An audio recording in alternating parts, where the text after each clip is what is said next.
Olá, olá, olá! Sejam muito bem-vindos a mais um episódio do Unicap Talks, um podcast que conecta você, paciente, com os melhores especialistas da área da saúde. Eu sou a Cleviana, cirurgião de cabeça e pescoço, e aqui do meu lado, Daniel Knaben. Hoje eu mudei. Hoje mudou, né?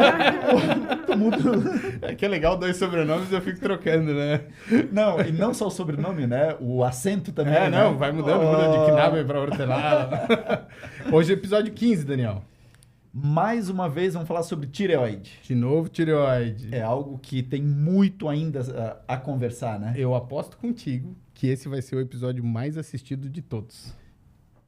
Eu acredito nisso. Vai ser o mais assistido. Porque é algo muito, muito frequente. E uma queixa muito comum das pacientes. Muito comum.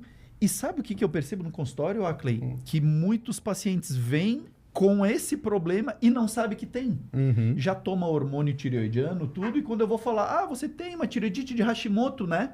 Daí o paciente nunca ouviu falar. Não sabe. Então isso é super comum, é uma doença super comum e muita gente nem sabe que tem isso.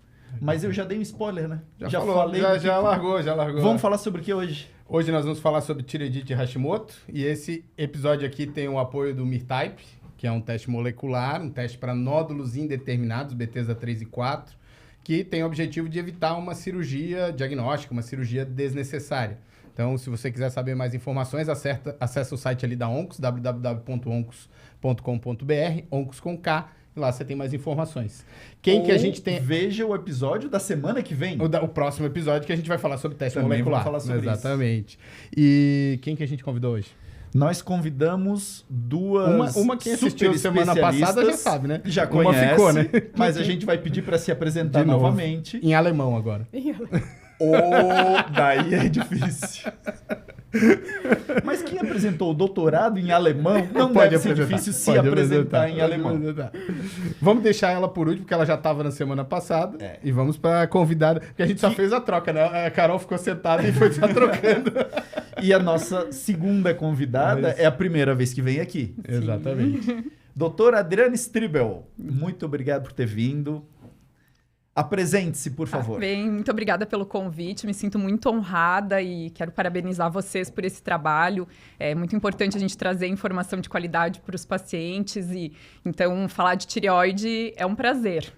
E eu sou Adriana Stribel, sou médica endocrinologista e sou atual presidente da Sociedade Brasileira de Endocrinologia e Metabologia da Regional de Santa Catarina. Obrigado por ter vindo e não é pouca coisa, né? Não. Não é pouca coisa. Tu já foi presidente da Sociedade de Cabeça e Pescoço? Em Santa Catarina, sim. Pô. Aí tu me arrumou. Em Santa Catarina, eu diria que em Santa Catarina eu sou atual presidente da Sociedade de Cabeça e Pescoço. Já foi do CRM, né? Doutora Carolina Ferraz. Em alemão. Em alemão. Em alemão. Ich bin die Carolina Oh, meu Ferraz. Deus. Ich bin Endokrinologin und ich arbeite mit Schilddrüse. Und ich bin hier es freut mich sehr, hier zu sein und mit dem hier über Hashimoto zu sprechen. Parecia a minha avó me xingando. Vai ser difícil porque a gente vai ter que botar uma traduçãozinha embaixo. Mas o problema é teu. Agora Mas vocês aí da edição. Ich spreche. Vamos Ein sair bisschen nós dois Deutsch. daqui. A minha avó só ensinou os palavrão. Pode? Palavrão em alemão pode? Vamos sair nós dois daqui, vamos. A gente pode fazer em alemão. Não. Em Deutsch. Aí Em Deutsch. Vocês vão fazer Vamos chamar, só né, assim, Então conversem entre vocês e a gente vai tomar um cafezinho. Carol, obrigado por ter vindo. Para quem não viu o episódio anterior, por favor, volte lá, veja a apresentação em português da doutora Carolina Ferraz. Mas assim, eu vou apresentá-la, ela é a madrinha da endocrinologia da Unicap. Isso. Quando nós começamos a fazer nossas aulas online, tudo isso, a Carol foi uma das primeiras a nos apoiar, a dar aula durante a pandemia. Então, Carol, a gente só tem que te agradecer. Tudo isso começou um pouco antes, nas nossas aulas presenciais aqui, mas principalmente na pandemia, quando a gente começou a fazer aulas online, que juntavam gente do Brasil inteiro. Então, Carol, obrigado. A gente sabe que uma grande parte do público que assistiu aquelas aulas 350 pessoas, 400 algumas... pessoas, foi por causa da Carol. Exatamente. O pessoal não queria ver o teu rostinho bonito. Não era por causa da minha... Não era por causa da minha pessoa. É isso daí. Vamos começar, porque Fala em alemão não, sério, né? A gente falou muita besteira já. Esse vai pro corte do carnaval, esse em alemão. Carol, vamos começar. Vamos começar. O que é a tão conhecida tireoidite de Hashimoto, ou doença de Hashimoto, ou qual é a melhor denominação para essa doença? Acho que tem muitos sinônimos, né? Acho que a tireoidite Hashimoto, tireoidite crônica, é uma tireoidite autoimune crônica. Então, é uma doença autoimune da tireoide. A gente tem a tireoide e, por uma falha ali do nosso corpo, os anticorpos começam a atacar a tireoide. Então, não é vírus, não é bactéria, são as células de defesa do corpo que começam a atacar a tireoide e começam a destruir os folículos, que são as células que produzem o hormônio tireoidiano. Então, a tireoidite de Hashimoto é essa doença autoimune que ataca a tireoide. Se isso vai virar um hipotireoidismo, é questão de tempo. E não são todos, tá? Então, assim, 15%, 20% das pessoas que têm um anticorpo positivo é que vai virar um hipotireoidismo. Uhum. Então, a principal causa do hipotireoidismo é a tireoidite Hashimoto, mas não é toda a tireoidite Hashimoto que vai virar um hipotireoidismo. Acho que esse é um dos conceitos que eu vejo que os pacientes às vezes não entendem, mas uma coisa é diferente da outra. Uma é consequência da outra. Uhum. E, Adri, a Carol acabou de falar do hipotireoidismo e outra alteração na função da tireoide. Se por acaso a tireoidite de Hashimoto não chegar a alterar a função, ela tem sintomas? A tireoidite de Hashimoto, a pessoa consegue perceber isso antes de ter uma alteração na função? Não, geralmente os sintomas vão ser do hipotireoidismo, né? Então, a pessoa vai ter uma autoimunidade, ela vai ter anticorpos positivos, ela pode até ter um aumento da tireoide, né? Pode ter uma inflamação ali, ter um bócio, né? Mas não ter alteração na função, isso ela pode apresentar. Mas não apresentar sintomas de hipotireoidismo, porque ela vai ter um funcionamento normal da tireoide. Uhum. Isso é uma pergunta interessante, porque assim... o que eu vejo hoje, comentários de internet, né? Os pacientes, quando eles descobrem que tem tireoidite Hashimoto, eles relacionam uma porrada de outros sintomas com a tireoidite Hashimoto, né? E o que a Adri falou agora é que não necessariamente tem. Existe uma ação da tireoidite Hashimoto sistêmica, assim, além da tireoide, ou ela é algo da tireoide mesmo? É uma doença autoimune, né? E uma doença autoimune puxa a outra doença autoimune. Não necessariamente é a tireoidite Hashimoto. Você pode ter uma outra causa. É uma condição de um paciente com uma autoimunidade, Exato. né? Eu gosto de explicar muito para os pacientes assim que é um erro do nosso organismo contra a nossa própria tireoide, contra o nosso próprio organismo. Então, a gente, né? O paciente produz anticorpos contra ele mesmo e geralmente pode ter associação com outras doenças autoimunes, diabetes, anemia perniciosa, outras doenças autoimunes que também vão produzir anticorpos contra o próprio corpo, né? Não necessariamente esses sintomas vão ser do pode Hashimoto. ser outra, né? A doença autoimune, como que ela surge, né? A gente tem que ter um potencial genético para isso e precisa ter um gatilho. E esse gatilho pode ser o estilo de vida da pessoa, pode ser um vírus, pode ser... né, pode ser cigarro, qualquer coisa. O estresse. O estresse eu acho que é um dos principais, um trauma grande, uma cirurgia grande, tá vendo? Cirurgiões, tem que indicar com cautela a cirurgia. A própria gestação, né? A gestação. Então, assim, isso é gatilho para essa doença autoimune. Então, quem já tem essa predisposição pode ter, né? A gente vê muito doença celíaca em paciente que tem Hashimoto também, doença inflamatória intestinal, tudo assim que está ligado ali muito com o intestino, Crohn, tá tudo muito ligado com essa doença autoimune. Então, às vezes, o sintoma que o paciente chega é muito inespecífico, então não dá para culpar aquilo. Às vezes tem uma outra doença autoimune em atividade ali que também não foi nem descoberta ainda, né? E, Carol, acabaste de falar sobre estilo de vida. Claro, a gente falou do tabagismo e o Ackley riu porque todo episódio a gente fala de tabagismo, então tudo em cabeça e pescoço, tabagismo está envolvido. Mas além do tabagismo, que condições do estilo de vida da pessoa que podem propiciar, claro que não vão causar, né? Mas que propiciam o aparecimento da tireoidite. Gatilhos, né?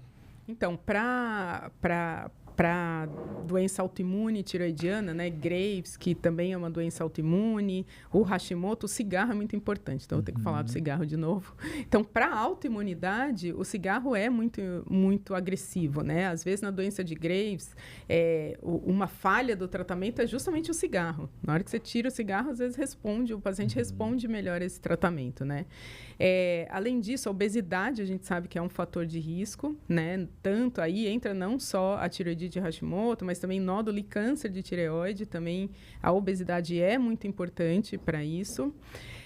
Alimentos, né? Quanto mais alimento industrializado, tudo que inflama o corpo, né? Alimento industrializado, falta de atividade física, tudo isso aumenta essa inflamação. Então, você deixa o seu sistema imune menos capaz de defender ali, né? E aí acaba piorando a autoimunidade. Então, um dos pilares ali que ajuda no tratamento é a gente trabalhar o estilo de vida desse paciente.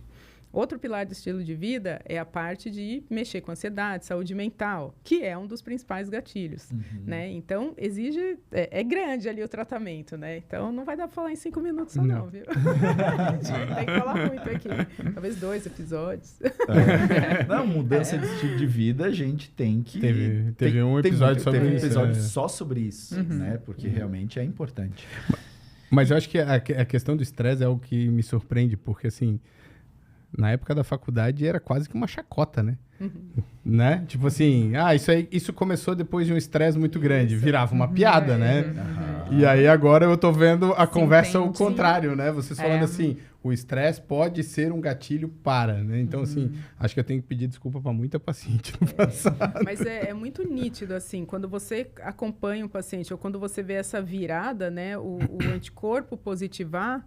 Ou o Graves chama mais atenção, né? Porque às vezes o Hashimoto virando hipo é uma coisa lenta, os sintomas são meio inespecíficos, mas o Graves grita. E aí eu sempre pergunto para o paciente, você lembra exatamente assim o que começou assim 6 meses atrás? Sim, meu pai morreu. Então assim, sempre tem um episódio ali e a maioria é estresse mesmo, alguma coisa traumática mesmo. Então... Tem que colocar isso na memória. Acho que hoje a gente está entendendo muito essa questão de inflamação no organismo, né? A gente fala mais sobre isso e se pesquisa mais também, né? Que toda condição inflamatória, por exemplo, obesidade, todas todas as doenças têm um efeito inflamatório no organismo e o estilo de vida está muito relacionado com isso. O sono, a questão da falta de exercício físico, a questão da alimentação, produtos ultraprocessados, né, processados. Então, acho que a gente precisa dormir melhor, ter uma saúde mental mais equilibrada e também ter uma alimentação com comida de verdade, né, Mas assim, o que as pessoas às vezes querem, elas querem um tratamento para o Hashimoto, né? Eu quero resolver isso. O estilo de vida, a mudança do estilo de vida, ele poderia ser um tratamento para o Hashimoto ou ele não vai interferir, ele vai só reduzir o processo, ele não vai reverter? Cura é praticamente impossível. Eu acho que doença autoimune, a gente, né, é muito difícil falar em cura, mas existe controle de doença, ou pelo menos uma estabilidade ali na doença.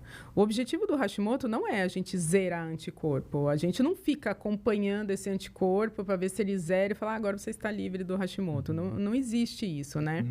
Mas isso foi uma de experiência mesmo de consultório, né? Quando eu aprendi na residência, eu tenho certeza que você também aprendeu, era assim, anticorpo positivo, não tem o que fazer. Então, você fala para o paciente, você fala assim, não tem nada o que fazer agora, você pode ir para casa, a gente vai fazendo o seu TSH, na hora que virar hipotireoidismo. E assim, era o que a gente ouvia. E a queixa do paciente ele fala que eu não tinha que fazer nada. E aí, eu fui para a medicina do estilo de vida. Na verdade, eu fui para a medicina do estilo de vida para me tratar por causa de enxaqueca. Eu tenho enxaqueca, assim, fortíssimas. E o meu neuro, quando me tratou, falou assim, você precisa mudar seu estilo de vida. Daí eu falei, mas o que é mudar estilo de vida? Eu já sou endócrino, como bem. Mudar para Florianópolis. Tem que dormir bem. Mas o que é dormir bem, né? O quanto é dormir bem? E exercício, o quanto é fazer? Então, eu fiz uma especialização de medicina do estilo de vida. E aí, depois que eu fiz isso, né, melhorei, fiz tudo, enxaqueca super controladinha, 3 anos que eu não tinha crise, estava tudo bonitinho. Eu resolvi trazer isso para tireoide. Falei, nossa, será que para tireoide isso dá para aplicar? E comecei a estudar, né? O estilo de vida na tireoide. Já tem alguns trabalhos mostrando de benefício de atividade física, a dieta específica que a gente pode fazer, né, que pode ajudar a tireoide, o sono. Então, hoje, quando o paciente chega no meu consultório e fala, vim com esse anticorpo, o médico falou que não era para fazer nada. Não tem mesmo nada para fazer? Eu falei, opa, peraí, tem muita coisa para a gente fazer. Não é remédio, mas depende muito de você. Depende do quanto você vai se dedicar. É 10% a minha parte, eu te falar o que dá para a gente ajustar aqui, 90% seu. E aí a gente vai trabalhando esse estilo de vida. Então, ajusta o sono do paciente, vê como está esse sono. Porque não é falar assim, né? Durma bem. Daí você tem que questionar quantas horas você está dormindo. Se acorda bem, como que acorda. Então, assim, tudo isso entra no estilo de vida. Isso para o paciente que não tem alteração na função. Né? E, Adri, o paciente que tem alteração na função, que sintomas que ele pode ter?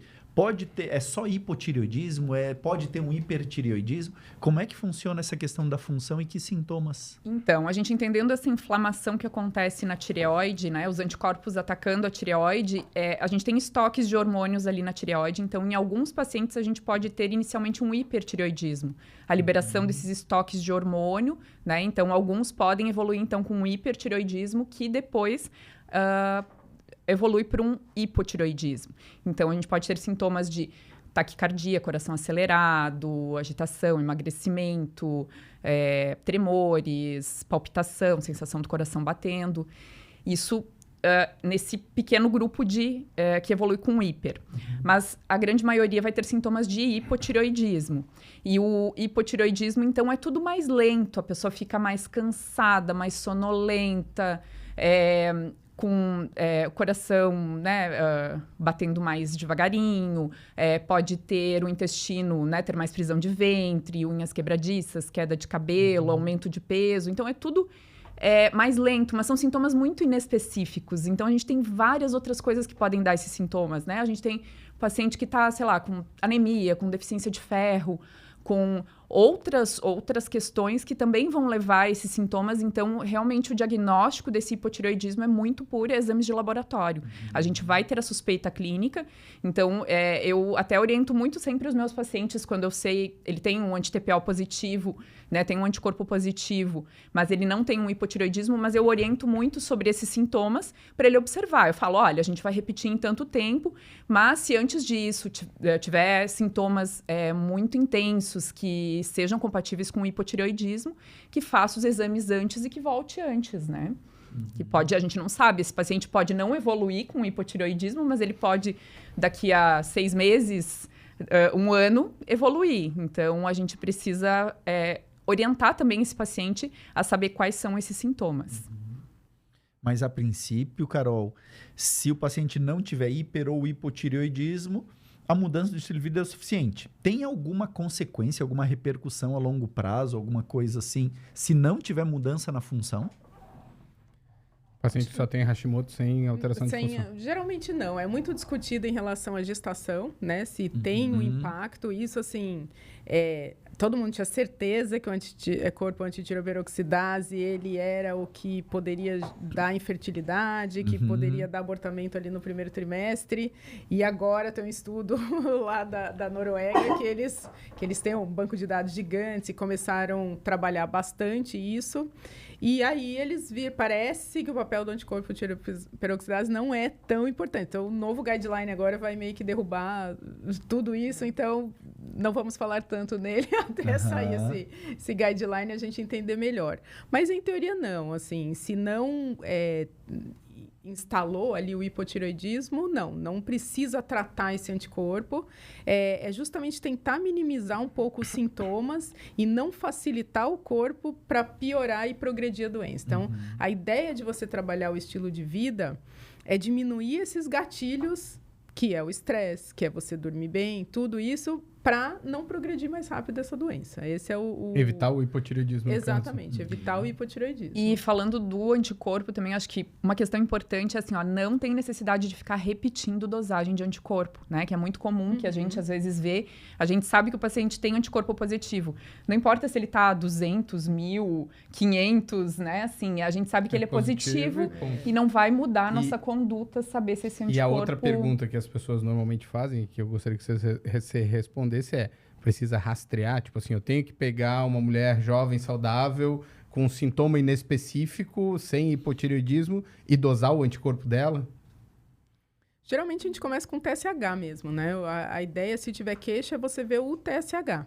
Porque se ela tiver com Mas aquela coisa de sair numa busca ativa por tireoidite de Hashimoto, não? Não, até porque assim, se ela tiver com sintoma, já vai ser o hipotireoidismo. Então a gente faz TSH, né, o T4 livre, aí se vier alterada, aí você vai ver a causa disso. E aí, né, a grande maioria acaba sendo não teria indicação de uma busca para saber se a pessoa tem Hashimoto. Por enquanto, assim, a busca, né, ou a indicação de se dosar o anticorpo, por enquanto ainda é na gestação. A gente não sabe como vai ser daqui para frente, mas assim, até o momento a gente mede o anticorpo antitireoperoxidase. Se ele tiver positivo na gestação, muda o alvo de TSH. Então esse é talvez uma das únicas indicações da gente fazer um anticorpo fazer uma busca ativa por um anticorpo positivo. Rastreio, assim. Que também não sei quanto tempo. Talvez daqui a pouco mude isso também. Então, Adri, assim, o diagnóstico é feito pelo TSH, pela dosagem do anticorpo. E imagem, ultrassom, tem alguma diferença? O paciente vai apresentar alguma alteração nesse ultrassom que sugere a presença dessa tireoidite? Sim, no ultrassom tem algumas alterações na imagem. Geralmente a tireoide ela se apresenta heterogênea, né, com áreas mais claras, áreas mais escuras, então uma alteração na imagem, né, características típicas, né, de uma inflamação, na verdade. E aí ela pode estar aumentada. Em fases mais crônicas pode estar diminuída também, né? Mas numa fase inicial, em geral, a gente pode ver um aumento da tireoide. Então, a imagem ela pode ajudar nesse diagnóstico, né? Mostrando alterações de inflamação, de traves, de pseudonódulos, falsos nódulos, né? Então, basicamente isso, né, Carol? Isso. Às vezes até aparece antes no ultrassom. Exatamente. Isso que eu ia falar. Às vezes, né, o paciente tem um anticorpo negativo e você faz ultrassom, tá aquela tireoide heterogênea. Aí, sei lá, tem um nódulozinho, você punciona e já vem ali um monte de célula inflamatória mesmo. Então, às vezes não deu tempo de ir pro sangue para detectar e o ultrassom já mostra, né, aquela tireoide toda heterogênea. Carol, tem alguma relação da tireoidite de Hashimoto com câncer de tireoide? Tem trabalho que mostra que justamente por ser tá inflamado ali, né, você tem uma tendência maior a desenvolver nódulo e câncer de tireoide. E geralmente aí tem trabalhos mostrando também que quando você tem um câncer de tireoide e o Hashimoto, geralmente o prognóstico é melhor. Então, existe chance de ter câncer a mais. Também não se sabe se porque a gente faz mais ultrassom também em quem tem Hashimoto, e aí acaba encontrando mais nódulo. Então, não sabemos. Os trabalhos, eles são meio... Tem umas frases meio conclusivas, né? Parece que sim, mas não sei se não, né? Então, não sei. Pode ser que a gente faça, né? Porque acaba que no Hashimoto a gente indica mais ultrassom para ver, achou mais nódulo e... Mas o prognóstico geralmente parece ser melhor em quem tem Hashimoto. Do tratamento, você chegou a falar, vocês falaram, né, da mudança de estilo de vida, bateram muito nisso, mas você comentou de uma dieta da tireoide. Dieta da tireoide. Explica pra gente o que é isso. Bom, essa dieta da tireoide é um termo, né, que acabou virando um termo meio hype, assim, né? Vamos fazer a dieta da tireoide justamente por isso, porque os pacientes, né, têm um anticorpo positivo e ficar escutando isso do médico, não tem o que fazer. É frustrante, porque você vê que seu exame está alterado e fala, meu Deus, mas como assim? Eu vou ficar assistindo? Então, né, um grupo ali criou o marketing da dieta da tireoide, mas nada mais é do que o que a gente já conversou aqui, é mudança do estilo de vida. E aí você precisa de alguns micronutrientes para ajudar a tireoide a funcionar. Então, quando a gente entende a fisiologia da tireoide, né, ou como essa tireoide funciona, A gente precisa de iodo, que é a matéria-prima para formar o hormônio tiroidiano. A gente precisa de ferro. Então, ferro é essencial para pelo menos umas 3 etapas ali da formação do hormônio tiroidiano. O zinco, que também é importante em algumas reações. A vitamina D, que tem a ver um pouco com a imunidade. E selênio. Muito bem. O famoso selênio. O famoso selênio, que também participa de cofator de várias reações. Só que é tudo micronutriente, tá? Então, para quem come tudo equilibrado, não precisa ficar suplementando. Então, essa moda de ter que comprar na farmácia o suplemento da tireoide, eu não sei o quê, não precisa, a não ser que a pessoa tenha alguma restrição. Por exemplo, a pessoa tem uma doença inflamatória intestinal, alguma coisa que não absorve ferro no intestino. A gente deve avaliar, nesses casos, ferritina, todo o perfil de ferro. Se está baixo, aí sim você suplementa. Mas não tem necessidade de sair fazendo suplemento para todo mundo. Tomar selênio. 3 castanhas resolve, né? Isso, 2, 3 você intoxica. Você faz selenose. O seu tamanho, eu acho que 3 dá. 3. Eu vou tomar bronca das 2, mas eu vou falar. Ai, meu Deus. Adri, no consultório a gente recebe muitos pacientes eu sei. E era a pergunta que eu ia fazer. Lugol. E o tal do Lugol? Porque ela falou que tem que repor iodo, que precisa de iodo, né? Funciona? Ajuda na tireoidite? Atrapalha? Tem indicação? O que vocês acham? Então, existe essa moda do Lugol, né? Mas, na verdade, quando a gente dá iodo em doses excessivas, a gente pode tanto causar um hipotireoidismo quanto um hipertireoidismo, né? A gente pode ter as duas, né? Na verdade, uma descompensação da função tireoidiana. Então, não existe uma indicação. Existem indicações precisas em casos de hipertireoidismo, algumas questões bem específicas, mas, de uma maneira geral, não existe essa necessidade de suplementar, né? E de usar o Lugol. Teve uma moda, né, que começaram a prescrever e até com a ideia de tentar melhorar o Hashimoto, mas é isso, é um tiro no pé, pode piorar e às vezes você vai fazer progredir para um hipotireoidismo. Então, Lugol tem basicamente 2 indicações do Lugol. É a indicação de vocês, cirurgiões, que é, né, para operar. As vésperas, preparo. Exatamente. Normalmente cirurgião velho, né, Daniel? Eu não uso mais. Vocês nem usam mais? Eu não uso mais. Eu usava... Eu uso e gosto. Eu uso e gosto. Há tempo. Mas ele dá uma diminuída bastante, assim, pode ser subjetivo, mas assim, tem um trabalho que mostrou, acho que é lá de... Não lembro se é de Harvard. Tem. Mas assim, aquele trabalho, tipo assim... se tu der uma apertada, a metodologia não fica muito boa, né? Mas parece que diminui, assim. Então é meio subjetivo, não tem como a gente afirmar, né? E a outra é quando está em crise tireotóxica, né? Que no pronto-socorro indica também, mas assim, período curtinho de tempo. E a grande questão do Lugol é a dose, né? A quantidade de iodo por gota é 100 vezes, se eu não me engano, né? Uma quantidade muito grande. É um tiro no pé 100 vezes mesmo, a dose diária, então tem gente que toma 5 gotas, isso. né?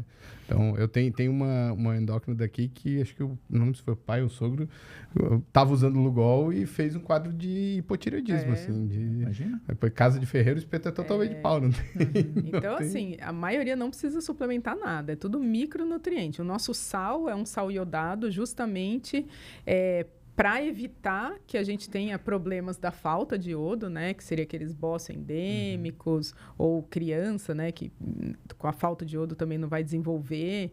Mas nosso sal marinho, aqui vocês nem precisam, é só comer frutos do mar, não precisa nem do sal. Então, já tem iodo aqui suficiente. Então, nada de ficar suplementando. O cara come frutos do mar, castanha. O que repõe zinco, que eu não sei? O zinco também, na verdade. 2 folhas de telha por semana. Faz um churrasquinho ali. Já tá bom. Porque daí você tem o ferro da panela de ferro, já tá resolvido. O zinco também tem na carne. Então, por exemplo, se você comer carne, né, já tem o ferro e o zinco ali. Nos frutos do mar também, né? Acho que uma das coisas que mais tem zinco é a ostra. É? Ó. Tá vendo? Podia ter comido hoje no almoço, Oh, viu? Podia ter reposto o Sugestão estoque do aí, zinco ó. aí do mês. Tinha na castanha do peixe É. ali da minha. Só no meu almoço eu já comi praticamente tudo, ó, pra minha Ah, é? tireoide. Ah, então- Tá feliz. Cara, eu acho que isso aí é aquilo que a Adri falou, né? Assim, é uma dieta com um pouco industrializado e equilibrada, né? Comer Assim, saudável. comer saudável, e né? comer de tudo, né? Na tireoide também tem, né? Existem alguns alimentos que podem fazer mal para a tireoide em grande quantidade. Então, por exemplo, couve, brócolis, aquela... Couve-flor. Couve-flor, aquela couvezinha, como que Ah, chama? Aquela bruxelas, de né? bruxelas. Tá, mas Eles- o que é eles grande têm- quantidade? Um caminhão. Grande quantidade, tipo como é o nome? Não sei se fala cabeça de couve-flor, Não. mas é um negócio Tá, daquele. uma couve-flor Uma couve-flor. por dia. Tem Eita. umas dietas low carb. Ainda bem que eu não tenho mais tireoide, então. Tem umas dietas low carb, né? Que faz pão de couve-flor, Uhum. arroz de couve-flor. Eles têm os tiocianatos. E esses tiocianatos, eles bloqueiam também, principalmente ali a tiroperoxidase, que é uma das etapas da formação do hormônio tiroidiano. Então, reduzir não significa que você não pode comer, mas não come muito, come pouco e tem um estudo mostrando que se você cozinhar bastante, melhora e diminui isso. E mastigar também bastante. Você vai mastigando, diminui a liberação desses tiocianatos. Aí eu já não sei, foi o que eu li. Vou acreditar, igual você. Cara, mas é que assim, essa questão de dieta, ela vira uma coisa meio como política, né? E, assim, criam-se grupos que... Sim. Tipo assim, por isso que eu tô te Seitas, né? perguntando quanto é grande quantidade, porque eu já vi grupos malhando com o pobre do brócolis. Pô, lá em casa a gente adora brócolis, todo mundo come todo dia. Por isso que eu te perguntei E o que que bom é que grande. comem brócolis, né? É, Tipo, aí o outro grupo detona couve, aí o outro detona que tu não pode comer arroz, aí o outro que tu não pode comer glúten. Fala, gente, não dá pra comer um pouquinho de cada um, Mas um pode, pouco, né? é Tipo, justamente porque se tu isso. deixa de comer um, faz mal. Se tu come demais o outro, faz mal. Come um pouquinho de cada um que vai fazer mal. Um Mas pouco é de isso. droga, um pouco de salada, né? Mas esse é o objetivo, O né? objetivo é isso. o equilíbrio. Não, mas eu digo, É o- criam-se grupos, né? Claro que muito é marketing, é pra vender, né? A minha dieta, né? Minha dieta é melhor, a dieta da tireoide, o meu low carb é melhor que os outros low carbs. E no final das contas é tudo uma grande jogada de marketing e o que a gente precisa é um pouquinho de cada, É um né? pouquinho É uma de tudo. jogada de marketing e um terrorismo alimentar Terrorismo, também, essa é a né? Que palavra, eu acho que terrorismo assim, alimentar. a gente excluir, restringir, né? A gente vê assim, sei lá, não vai consumir laticínios, aí a gente tem falta de cálcio, a gente, né? Então, E aí tem que acho tomar vem baguinha pra repor, né? Porque tu Exatamente. restringiu Então, demais, né? acho que a gente está caminhando muito para ideias de restrição de certos micronutrientes ou nutrientes ou grupos de nutrientes e aí a gente vê realmente que é um terrorismo. Tu não pode isso, não pode aquilo. Não, vamos ver o que pode. Vamos um pouco disso, um pouco daquilo. Sim. Acho que é o equilíbrio, né? Balancear essa dieta. É sempre isso, né? É sempre o equilíbrio, né? Um pouco de droga, um É. pouco de salada. É isso. A tireoide Adri, também. É isso. especificamente o tratamento do hipotireoidismo causado pelo Hashimoto. Como é que é feito? É a mesma coisa que um hipotireoidismo causado por uma cirurgia? Como é que é feito isso? Sim, os dois, hipotireoidismo, tanto de Hashimoto quanto de cirurgia, o tratamento é a levotiroxina, que é o hormônio tiroidiano, T4, e ele é reposto, é tomado um comprimidinho por dia, ele tem que ser tomado em jejum, no mínimo meia hora antes de comer, então tem que ter alguns cuidados, porque ele é um comprimido de mais difícil absorção, então tem que ter esse cuidado de estar com o estômago vazio, de estar em jejum, evitar outros tipos de medicação junto, como cálcio, ferro, que atrapalham a absorção dele, né? Mas é um tratamento relativamente tranquilo, né? Então, eu até gosto de falar muito para os pacientes isso, porque como são pacientes jovens que recebem o diagnóstico de hipotireoidismo em geral, ali que a gente vê a faixa etária 30, 50 anos, que seria a faixa etária maior, mas a gente tem adolescente, ou adulto com 20 e poucos anos com diagnóstico, às vezes é primeiro contato com alguma doença, né? Assim, remédio de uso uma contínuo. doença crônica, algo, poxa, eu vou tomar remédio todo dia, eu sou obrigado a tomar remédio todo dia pro resto da vida. Então, isso tem um certo peso psicológico, emocional grande. Então, eu gosto muito de dizer, de simplificar isso, de dizer, olha só, é um comprimidinho por dia, de manhã cedo, em jejum.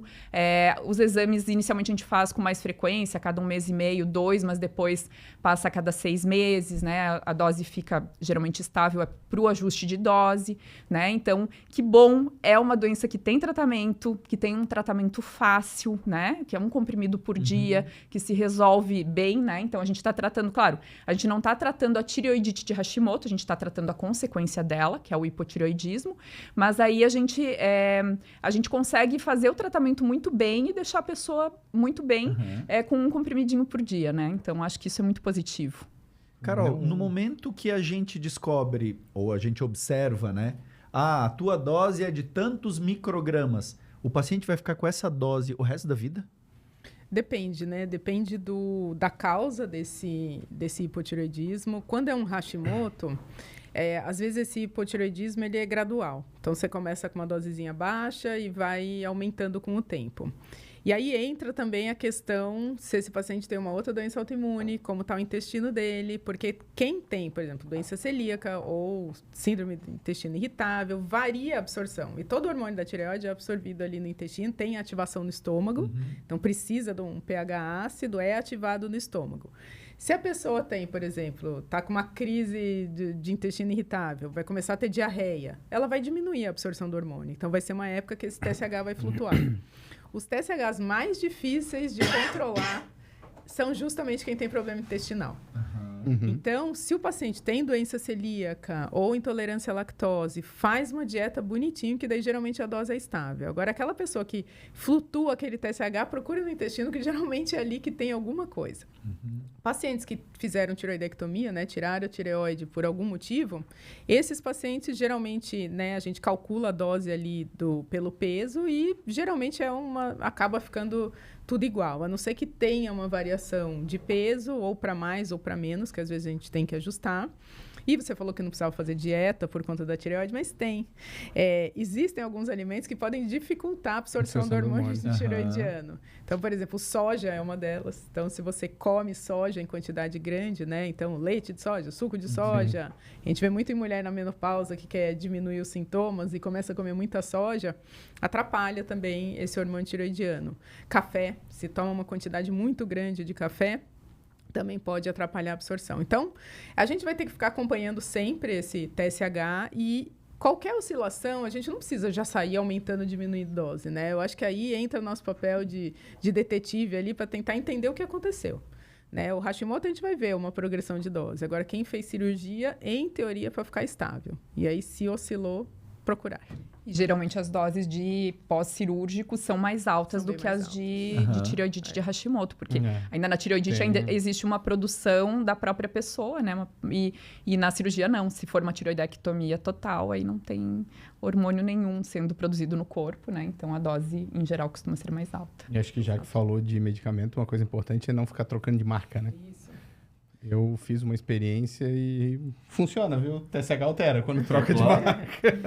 E o jeito de tomar, né? O jeito... Por que tem que tomar em jejum, tudo certinho? Não é à toa, né, que tem que tomar. A levotiroxina, ela precisa de uma ativação ácida.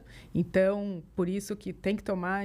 O ideal é tomar em jejum de manhã. Ativou ali no estômago, ela vai ser absorvida no intestino. Se a gente não respeita esse tempo, né, toma com alguma outra coisa, esse pH já vai mudar, já não vai ativar tanto esse hormônio. Então, se você fizer bonitinho, jejum, esperar, você vai usar a mínima dose para você. Agora, não faço jejum, tomo com suco, pode ter certeza que sua dose, que poderia ser 100, vai ser 200, porque você só vai absorver ali menos, né? E quanto mais estável a gente mantiver a mesma marca, mais estável fica também o hormônio. Né? E tentar não esquecer medicação, colocar alarme. Depois vira hábito, né? Depois você nem lembra se você tomou ou não tomou. De tão várias vezes eu acordo exatamente isso. Eu olho e falo, pô, será que eu tomei hoje? Não. Aí é que a gente acaba esquecendo, né? Porque você vai tomando no automático e acaba esquecendo. Eu costumo falar pros meus pacientes assim, ó, deixar na cabeceira da cama, com uma garrafinha de água. Aí na hora que acorda, já toma. Daí até que vai se vestir, até que vai esquentar água, vai passar o café, vai trocar de roupa, vai arrumar a cama. Vai dar aquele tempinho, então deixa para comer depois desse tempo, assim. Às vezes que eu esqueço de tomar, assim, eu faço exatamente isso que você falou. É o jeito mais fácil que tem realmente. E às vezes que eu esqueço é quando acontece o quê? Tu acorda atrasado. Porque assim, deu algum problema, despertador, você acorda naquele susto que você tem que sair correndo. Aí tu esqueceu ele. Saiu da rotina, exatamente. né? Se tu acorda no horário normal, né? Com despertador ou sem despertador normal, acordou, virou pro lado pra ver a hora, toma o remédio ou às vezes até volta a dormir, esse tu não esquece. Agora, acordou atrasado, vai esquecer. Bagunçou o ritual. Bagunçou o ritual, exatamente isso. É um ritual, né? É um ritual, exatamente. E assim, é o que a Adri falou, não é um problemaço na vida, é um remédio que você vai tomar. E acho que o grande problema é o paciente que tem dificuldade em acertar a dose, né? Não tomar o remédio, né? Tomar o remédio não é um problema.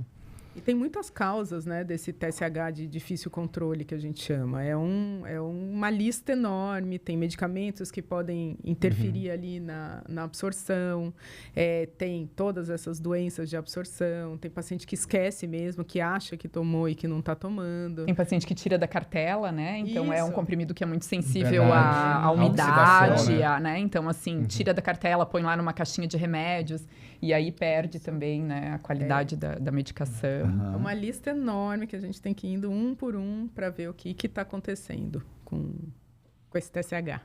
Aprendeu? Aprendi muito. É ótimo ter endocrinologistas competentes, né? Tem gente que sabe mais do que a gente. Não, né? e como é bom chamar gente inteligente para falar, né? Bom, né? A gente pode ficar quieto, né? A gente fica quieto. Cirurgião, né? Cirurgião, vai A gente não sabe onde cortar, né? Não sabe onde cortar. Ai, mas legal. Adri, Carol, obrigado por ter vindo. Foi muito legal a gente conversar. Eu tenho certeza que as pessoas vão gostar porque é uma doença super comum, que tem muitas dúvidas. Essa questão de alimentação, tudo isso, como tomar hormônio tireoidiano. Então, realmente foi bem, bem legal. Obrigado. A gente sabe como que é a correria de vocês, ainda mais essa época. Mas obrigado por ter vindo, viu? Eu agradeço, acho que uma oportunidade excelente estar do lado da Carol, é uma honra, né, assim, é a nossa ídola, né? Madrinha, então, né? Madrinha. Não, e assim, a admiração que a gente tem, né, no Brasil inteiro pela Carol, então ter o privilégio de sentar aqui do lado dela, acho que é incrível. Bom. E agradecer a vocês, que também admiro muito, que são, né, excelentes cirurgiões e que a gente sabe que os nossos pacientes estão sempre muito bem operados e cuidados, né? Que a gente é um trabalho em equipe, é muito bom a gente trabalhar junto e a gente trocar ideias. Então, parabéns por todo o projeto. A gente que agradece. Ô, Daniel, a Carol vai vir morar aqui e eu vou trocar você por ela. Fica fácil de marcar podcast. Eu falo assim, tenho um convite, mas é um dia tarde, isso aqui, com a Carol, topo. A pessoa nem não precisa dizer hora. E contigo? Não sei, não dá, vou ver. Mas a Carol é a estrela da endocrinologia nacional e mundial. Eu vou trocar você pela Carol. Pode trocar, vai ficar muito mais bonito. Vai ficar mais bonito. Carol, obrigado, você continua aí. Mas esse episódio você pode encerrar aí. Na verdade, eu quero deixar uma mensagem que eu acho que é muito importante. Os pacientes, quando a gente fala, né, que ele tem hipotireoidismo, a gente começa o hormônio. E não é só parar no hormônio, né? Eu acho que muitos pacientes continuam fazendo a reposição e queixam, né? Falam assim, eu não melhorei. Meu sintoma ainda está aqui. E muitos médicos falam, mas seu hormônio está normal, então tá tudo ok, não é isso. E aí entra de novo o estilo de vida, né? A gente falou muito do estilo de vida tratando a doença autoimune, mas mesmo na manutenção é essencial. Então, muito dos sintomas que o paciente traz, né? Eu continuo cansado. Como está o sono desse paciente? Será que é porque ele não está dormindo 6 horas ou tem uma apneia e está cansado? Todo mundo coloca na conta da tireoide ou do hipotireoidismo porque são sintomas muito parecidos, né? Mas a gente tem que olhar isso. Então, não basta só olhar o TSH e T4 livre. Geralmente, por trás de um T4 livre e de um TSH ali, tem um estilo de vida que está todo bagunçado. É um iceberg ali. É um iceberg. Ali em pontinha. cima é o TSH e T4 livre. Agora, ali embaixo é um mundo que está ali. Só que a gente esquece de focar ali. E aí, a gente não ajuda o paciente. Então, a gente tem que... esse é um recado para os médicos, né? Para olhar isso e para os pacientes também chamarem atenção e prestar atenção que isso talvez possa ser a causa. Então, vou encerrar dessa forma, com esse recado, e Muito agradecer vocês pela presença de estar aqui. Demorou para eu conseguir chegar, mas Que bom. acho que eu vou conseguir dar uns recadinhos. Ainda tem mais Foi um, legal. tu não vai embora. Sobre o que é o próximo episódio, Oakley? Próximo a gente vai falar sobre teste molecular. O que é teste molecular? Semana que vem eu conto. Boa. Muito obrigado, Daniel. Obrigado. Até semana que vem. Valeu. Muito obrigado vocês que estiveram aqui até o final. Até semana que vem. Tchau, tchau. Tchau, tchau. Tchau, tchau.